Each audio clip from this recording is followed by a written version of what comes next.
புது ஃபோன் லான்ச்சஸ்னு பார்த்தீங்கன்னா கேமராவை பெருசாக பேசினாங்கன்னா அங்கே சோனி சென்சர் யூஸ் பண்ணுறாங்கன்னு அர்த்தம். இப்போ சோனியே ஒரு ஃப்ளாக்ஷிப் ஃபோன் லான்ச் பண்ணுறாங்க. அதிகமான விலைக்கு camera focus flagship phone launch பண்ணுறாங்கன்னா மார்க்கெட்லேயே இது தானே பெஸ்ட் கேமரா ஃபோனாக இருக்கணும். வெல், சோனி என்ன பண்ணியிருக்காங்கிறத பார்ப்போம். என் பேர் ஆஷ், நீங்கள் பார்த்துட்டு இருக்கிறது C4 Tech தமிழ். இது என்னோட Sony Xperia 1 Mark 6 full review. வீடியோக்கு போகலாம்.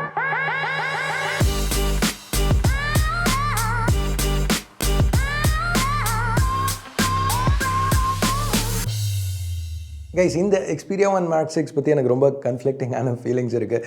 கிட்டத்தட்ட அப்படியே மண்டையில் ரெண்டு வாய்ஸஸ் ஆர்கியூ பண்ணுற மாதிரி. சோனி இங்கே சூப்பராக பண்ணியிருக்காங்க. இந்த கிமிக்கி 4K டிஸ்பிளே இந்த தடவை யூஸ் பண்ணல. ரெகுலராக மற்ற ஃப்ளாக்ஷிப்ஸில் நம்ம பார்க்குற மாதிரி ஒரு பேனல் யூஸ் பண்ணியிருக்காங்க. அது எப்போவோ பண்ணியிருக்க வேண்டிய விஷயம். இத்தனை வருஷமாக 4K ஆனால் 4K இல்லைங்கிற அந்த பேனலை நீங்கள்லாம் புகழ்ந்துனுக்கிறதே தப்பு. இப்போ அந்த ஆஸ்பெக்ட் ரேஷியோவும் மற்ற ஃப்ளாக்ஷிப்ஸில் இருக்கிற மாதிரி இருக்குது. ஸோ ஃபோன் கையில் பிடிச்சி யூஸ் பண்ணல ரொம்ப வித்தியாசமான ஒரு என்ஹேண்ட் ஃபீல் இல்லாமல் மற்ற ஃப்ளாக்ஷிப்ஸ் மாதிரி இருக்குது. ப்ளஸ் அவங்க யூஸ் பண்ணியிருக்கட்டும் ஒரு தரமான பேனல், நல்ல பிரைட்டான பேனல் கூட. ஆட்டோ பிரைட்னஸ் செக் பண்ணி பார்க்கல 1500 நிட்ஸ் வரைக்கும் போச்சு. அதெல்லாம் ஓகே, பட் திருப்பியும் இது எப்போ பண்ணியிருக்க வேண்டிய விஷயம். அவங்க கேட்குற ரேட்டுக்கு ஃபோன் ஓகேவாக இருந்தால் பத்தாது, வேறு லெவலில் இருக்கணும். நம்ம ஒன்றும் பார்ட்டிசிபேஷன் ட்ரோஃபி கொடுக்கல. Xperia 1 Mark 6 ரொம்பவே பெட்டராக இருக்குது. இதில் ஹீட்டிங் இஷ்யூஸே கிடையாது. ஐ மீன், எத்தனை 4K வீடியோஸ் நம்ம ரெக்கார்ட் பண்ணோம், எங்கேயுமே ஃபோன் ஹீட்டாகல. பழைய எக்ஸ்பீரியாஸ்லாம் 4K விடு நம்ம நார்மலாக வீடியோ கால்ஸ், ஒரு வாட்ஸ்அப் கால் எடுத்தாலே ஃபோன் கொதிக்கும். இங்கே அந்த மாதிரி பிரச்சனையே கிடையாது. சோனி ரொம்பவே இம்ப்ரூவ் பண்ணியிருக்காங்க. த்ராட்லிங் பார்த்துருக்குறல்ல, தெர்மல் மேனேஜ்மெண்ட் அந்த லெவலுக்குலாம் இல்லை, ஒத்துக்கிறேன். இதுக்கு முன்னாடி வந்த Xperia ஃப்ளாக்ஷிப்ஸ்லாம் ஹீட் ஆச்சு, த்ராட்டில் ஆச்சு. இது த்ராட்டில் மட்டும்தான் ஆகுது. முன்ன மாதிரி எந்த பாயிண்ட்லையும் நம்மளை அது 60 ஹெர்ட்ஸுக்கு லாக் பண்ணல. அதுவாது நல்ல விஷயம்னு ஒத்துட்டு தான் ஆனும். சூப்பர். பட் திருப்பியும் மேபி ஒரு 5 வருஷம் முன்னாடியே சோனி இதை பண்ணியிருக்கணும். ஐ மீன், காம்படிஷன் ஃபோன்ஸில் எதுலேயுமே இல்லாத பக்ஸ் சோனி இங்கே ஃபிக்ஸ் பண்ணியிருக்காங்க. நல்ல விஷயம், இல்லைன்னு சொல்லவே இல்லை. ஆனால் மற்ற ஃபோன்ஸில் இல்லாத பக்ஸ், முதல் இடத்துல இருந்திருக்கவே கூடாத பக்ஸ், அதை இப்போ ஃபிக்ஸ் பண்ணியிருக்காங்கங்கிறத பெரிய பாசிட்டிவ்னு நம்ம எப்படி பார்க்க முடியும்? வேற என்ன உனக்கு வேணும்? இது ஒன்றும் கேமிங் ஃபோன் கிடையாது. கேம்ஸ் விளையாடுறதுக்கு யாரும் இதை வாங்க போகிறது இல்லை. சோனி என்ன கேமிங் ஃபோன் அதை வைக்கிறாங்க? அந்த ஒரு தடவை பண்ணாங்க. வாய மூடு. நான் என்ன சொல்கிறேங்கிறது உனக்கு நல்லாவே புரியுது. கேமரா வேணும்னா இதை வாங்க போகிறாங்க, இல்லை அந்த க்ளீன் ஆண்ட்ராய்டு எக்ஸ்பீரியன்ஸ் வேணும்னா இதை வாங்க போகிறாங்க. Clean Android experience 3+4 update policy இந்த ரேட்டுக்கு இதுக்கு முன்னாடி 2+3 தான் கொடுத்துட்டு இருந்தாங்க. ஒரு எக்ஸ்ட்ரா இயர், டோட்டலாக ஒரு வருஷம் எக்ஸ்ட்ரா இப்போ சப்போர்ட் பண்ணுறாங்க. வேற என்ன வேணும்? கூகுள், சாம்சங் 7 வருஷம் கொடுக்குறாங்க. இங்கே இந்த ரேட்டுக்கு 3+4 எப்படி ஓகே? அப்புறம் அந்த கேமராஸ், எஸ் அந்த கேமராஸ் இங்கேயும் ஒரு ட்ரிபிள் கேமரா செட்டப் இருக்குது. 1 Mark 5ல் பார்த்ததுக்கு ரொம்ப சிமிலராக பிரைமரி, அல்ட்ராவைட், அப்புறம் கண்டினியூஸ் ஆப்டிக்கல் ஜூமோட டெலஃபோட்டோ. சென்சர்ஸ் அதே தான், பட் கேமராஸில் சில டிஃப்ரென்சஸ் இருக்குது.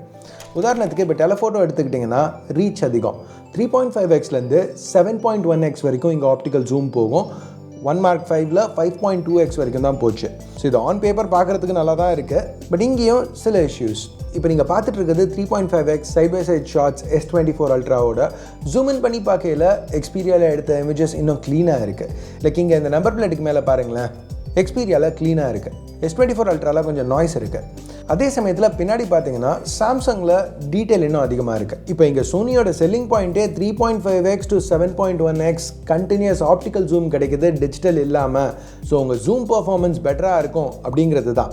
பட் ஆனால் இங்கே நம்ம ஜூம் இன் பண்ண இமேஜ் இன்னும் சாஃப்ட் ஆகுது. ஸோ இங்கே எடுத்துக்கோங்களேன் 5x. இங்கே சாம்சங் கொஞ்சம் பெட்டராக இருக்குது, பட் சாம்சங்கில் நேட்டிவ் 5x ஜூம் தான். ஸோ அதை விட்டுருவோம். 7.1xல பார்த்தீங்கன்னா சோனியில் இன்னமும் நம்ம ஆப்டிக்கல் ஜூமில் இருக்கோம், பட் சாம்சங் டிஜிட்டலாக க்ராப் பண்ணிகிட்ருக்கு. ஸோ இங்கே பெருசாக காம்படிஷனே இல்லை. இந்த ஜூமில் Xperia 1 Mark 6ல் டீட்டெயில்ஸ் பெருசாக இல்லை. திருப்பியும் நம்ம ஜூம் இன் பண்ணி பார்க்கல இந்த டெக்ஸ்ட்டை பாருங்களேன். இங்கே ஆப்டிக்கல் ஜூம் ஒரு செல்லிங் பாயிண்ட்டாக இருக்கையில் டிஜிட்டல் க்ராப்போட கம்பீட் பண்ண முடியலங்கிறது நல்ல விஷயம் கிடையாது. இந்த பர்ஃபார்மன்ஸ் லைட்டிங் கம்மியாக இன்னும் அடி வாங்குச்சு. என்ன கேட்டிங்கன்னா இங்கே ஹார்ட்வேர் ஸ்ட்ராங்காக தான் இருக்குது, பட் சோனியோட ப்ராசஸிங் ஃபோன்ஸ்க்கு இப்போ சாம்சங் அளவுக்கு மெச்சூராக இல்லைன்னு சொல்லலாம். அதனால தான் இங்கே ஹார்ட்வேர் நல்லா இருந்தாலும் எண்ட் பர்ஃபார்மன்ஸ் நம்மளுக்கு கிடைக்க மாட்டேங்குது. எனிவேஸ், இந்த தடவை சோனி ஒரு டெலஃபோட்டோ மேக்ரோ ஆப்ஷனும் இன்க்ளூட் பண்ணியிருக்காங்க. பட் இதுக்கு நம்ம மேனுவலாக ஃபோக்கஸ் பண்ண வேண்டியிருக்கு. எனக்கு அது பெரிய பிரச்சனையாக தெரில, ஏன்னா ஃபோக்கஸ் ஸ்பீக்கிங் ஆப்ஷனும் ப்ரொவைட் பண்ணியிருக்காங்க. ரிசல்ட்ஸ் இன்ட்ரெஸ்டிங்காக இருந்துச்சு. இந்த ஷார்ட்ஸ்லாம் எனக்கு ரொம்பவே பிடிச்சிருந்தது. இப்போ அல்ட்ரா வைடுக்கும் ஆட்டோ மேக்ரோ இருக்குது. ஸோ நீங்கள் ஆப்பில் சப்ஜெக்ட்டு க்ளோஸாக போனீங்கன்னா ஆட்டோமேட்டிக்காக அல்ட்ரா வைடோட மேக்ரோ மோடுக்கு ஸ்விட்ச் ஆகிடும். அல்ட்ரா வைட் கேமரா போன தடவை மாதிரியே தான் பெர்ஃபார்ம் பண்ணுது. எதிர்பார்த்த விஷயம் தான், என்ன சென்சர் எதுவுமே மாறல. இங்கே ப்ரைமரியும் அதே 52 மெகா பிக்சல் சென்சர் IMX888 ரொம்பவே நல்லா பெர்ஃபார்ம் பண்ணுச்சு. இங்கே எனக்கு புரியாத விஷயம், ஏன் சோனி இதில் ஒரு 1-inch சென்சர் கொடுக்கலங்கிறது.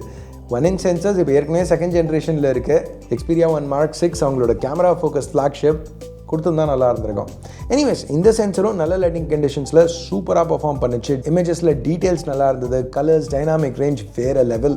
ஸோ இந்த கேமராவில் நான் நிறைய பிக்சர்ஸ் எடுத்தேன். எப்போவும் மாதிரி எனக்கு இந்த 2-stage ஷட்டர் கீ ரொம்ப பிடிச்சிருந்தது. எக்ஸ்பீரியன்ஸை இம்ப்ரூவ் பண்ணிச்சு. என்ன கேட்டிங்கன்னா கூகுள் அசிஸ்டன்ட் டாகல் இதெல்லாம் கொடுக்கறதுக்கு பதில் எல்லா பிராண்டுமே ஒரு 2-stage ஷட்டர் கீ கொடுத்தா நல்லாயிருக்கும். எனிவேஸ், லைட் டிப் ஆக ஆரம்பிக்கல, லேட் ஈவினிங், கேமராஸ் இன்னும் ஹார்ட்வேரை தான் டிபெண்ட் பண்ணுது, சாஃப்ட்வேர் இல்லாமல். அப்படிங்கிற பாயிண்ட்ஸில் சோனி நல்லாவே பெர்ஃபார்ம் பண்ணிச்சு. இமேஜஸில் குறை சொல்லிக்கிற மாதிரி பெருசாக எதுவும் இல்லை. ப்ராசஸிங் கொஞ்சம் அடி வாங்குது. லைக் இந்த லைட்டை பாருங்களேன், ஹைலைட் கண்ட்ரோல் S24 அல்ட்ராவில் பெட்டராக இம்ப்ளிமெண்ட் ஆகிருக்கு. இன்ஃபேக்ட் ஹைலைட் கண்ட்ரோலுக்கு S24 அல்ட்ரா பெஸ்ட் ஆப்ஷன் கூட கிடையாது.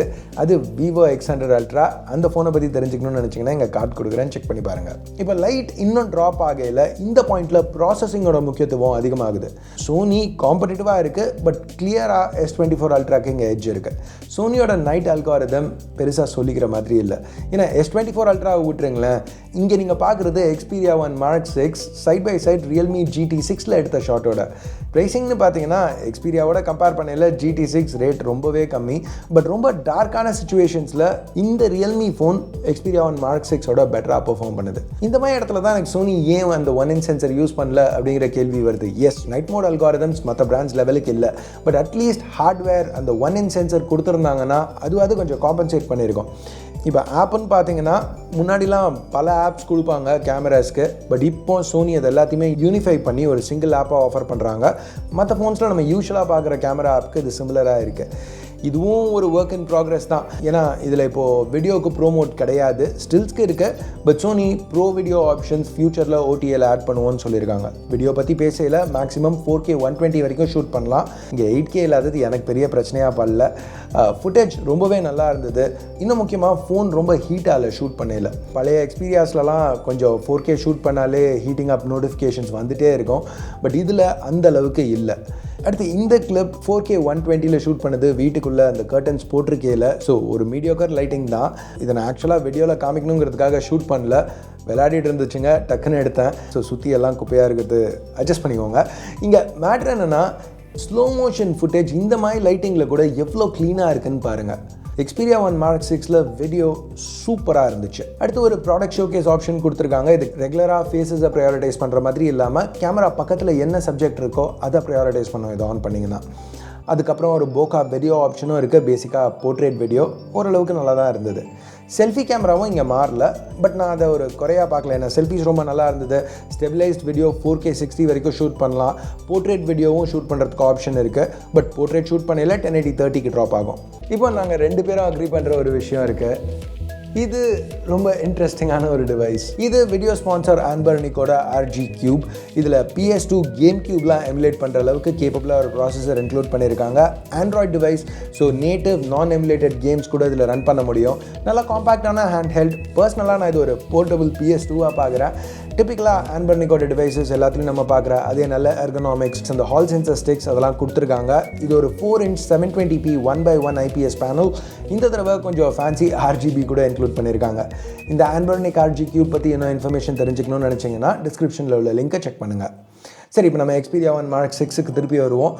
இது Mark 5ஓட ஒரு மேஜர் இம்ப்ரூவ்மெண்ட்டா அப்படின்னு கேட்டிங்கன்னா கண்டிப்பாக. பட் அவங்க ஆஸ்கிங் ப்ரைஸ்னு வரையில் சைனீஸ் காம்படிஷனை மறந்துடுங்க. ஒரு S24 அல்ட்ரா இல்லை ஒரு iPhone 15 Pro Maxோட கூட சோனியோட ஆஸ்கிங் ப்ரைஸ் அதிகமாக இருக்குது. இந்த ஃபோனில் நல்ல விஷயங்கள் இருக்குது, இல்லைன்னு சொல்ல. இதுதான் கடைசி ஃப்ளாக்ஷிப். மைக்ரோ SD சப்போர்ட்டோட, ஹெட்ஃபோன் ஜாக் இருக்குது, ஸ்பீக்கர் சூப்பராக இருக்குது, பேட்டரி லைஃபும் குறை சொல்கிற மாதிரி இல்லை, ரொம்ப கம்ஃபர்டபுளாக இருக்குது கையில் பிடிக்கிறதுக்கு. IP68 ரேட்டிங், வயர்லெஸ் சார்ஜிங், அந்த 2-stage ஷட்டர் கீ அதெல்லாம் போக ரொம்ப முக்கியமாக ரொம்ப ஹை குவாலிட்டி வீடியோஸ் இதில் ஷூட் பண்ண முடியும். ஸோ இந்த மாதிரி பாசிட்டிவ்ஸ் இருக்கிறதுனால அந்த ப்ரைஸிங், 1080p பேனல் இதெல்லாம் கொஞ்சம் இக்னோர் பண்ணால் கூட அந்த average low light performance, throttling அதை இக்னோர் பண்ண முடியல. ஸோ இந்த ரேட்டுக்கு Xperia 1 Mark 6 என்னால் ரெக்கமெண்ட் பண்ண முடியாது. நீங்கள் என்ன நினைக்கிறீங்க இந்த ஃபோனை பற்றி? கீழே கமெண்ட்ஸில் சொல்லுங்கள். அவுட்.